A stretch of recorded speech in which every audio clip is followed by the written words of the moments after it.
తాడేపల్లిగూడెం వైఎస్సార్సీపీలో కీలక పరిణామాలు చోటు చేసుకుంటున్నాయి. పార్టీ అధిష్టానం ఇప్పుడు గట్టిగా ఒక నిర్ణయం తీసుకోబోతోందన్న సంకేతాలు అందుతున్నాయి. సీనియర్ నేత కొట్టు సత్యనారాయణను తాడేపల్లిగూడెం నియోజకవర్గ ఇన్ఛార్జ్ పదవి నుంచి తప్పించే దిశగా వైఎస్ జగన్మోహన్ రెడ్డి ఆలోచనలు మొదలుపెట్టారని సమాచారం. రాజకీయంగా సుదీర్ఘ అనుభవమున్న ఈ నాయకుడు 1994 నుంచి ఇప్పటిదాకా 6 సార్లు అసెంబ్లీ ఎన్నికల్లో పోటీ చేసి కేవలం 2 సార్లే విజయం సాధించారు. ఒకసారి 2004లో వైఎస్ రాజశేఖర్ రెడ్డి పాపులారిటీతో గెలవగా, రెండోసారి 2019లో జగన్ జోష్తో విజయం దక్కింది. అయితే అధికారంలోకి వచ్చిన తర్వాత కొట్టు సత్యనారాయణ వ్యవహారశైలి పార్టీకి ముప్పుగా మారిందన్న అభిప్రాయం కార్యకర్తల మధ్య పెరిగింది. నియోజకవర్గంలో పార్టీకి చెందిన ప్రజాప్రతినిధులు, కార్యకర్తలు, స్థానిక నేతలు ఒక్కొక్కరుగా వెనక్కి తగ్గడం ప్రారంభించారు. కొంతమంది పార్టీకి పూర్తిగా రాజీనామా చేసి ఇతర పార్టీలకు వెళ్లిపోయారు. ఇంకా కొంతమంది పూర్తిగా నిష్క్రియంగా మారిపోయారు. పార్టీ కార్యక్రమాలపై ఆసక్తి చూపని స్థితికి చేరారు. రాష్ట్రంలో అన్ని నియోజకవర్గాల్లో పార్టీ కార్యకలాపాలు కొనసాగుతున్నా తాడేపల్లిగూడెంలో మాత్రం వైఎస్సార్సీపీ పరిస్థితి ఆందోళనకరంగా మారింది.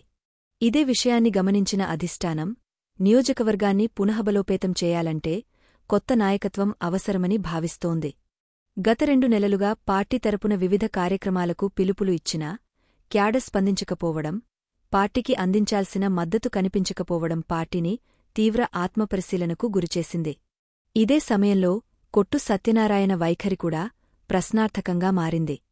పార్టీ పరంగా కదలికలు లేకపోవడం, బహిరంగంగా స్పందించకపోవడం, ప్రత్యర్థి పార్టీలతో నిశ్శబ్దంగా చర్చలు జరిపినట్టు వార్తలు రావడం కూడా అధిష్టానాన్ని తీవ్రంగా ఆలోచనలో పడేసింది.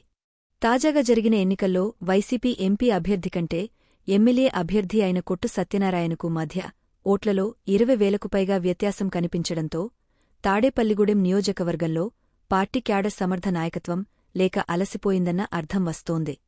అందుకే ఈసారి ఏ నిర్ణయమైనా క్యాడర్ అభిప్రాయానుసారంగా తీసుకోవాలనే వైఎస్ జగన్ స్పష్టమైన సంకేతాలిచ్చినట్టు తెలుస్తోంది. ఇక త్వరలో జగన్ జిల్లా పర్యటనకు రానుండగా అదాకా కొత్త ఇన్ఛార్జ్ నియామకం పూర్తవ్వాలన్న లక్ష్యంతో పార్టీ కసరత్తులు మొదలుపెట్టింది.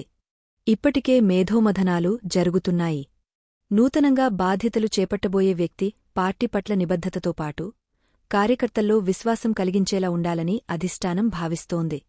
తాడేపల్లిగూడెం పార్టీ శ్రేణుల్లో కొత్త జోష్, కొత్త నాయకత్వం తీసుకురావాలన్నదే ఇప్పుడు వైఎస్సార్సీపీ ఆత్మధైర్యంగా తీసుకుంటున్న కీలక నిర్ణయం.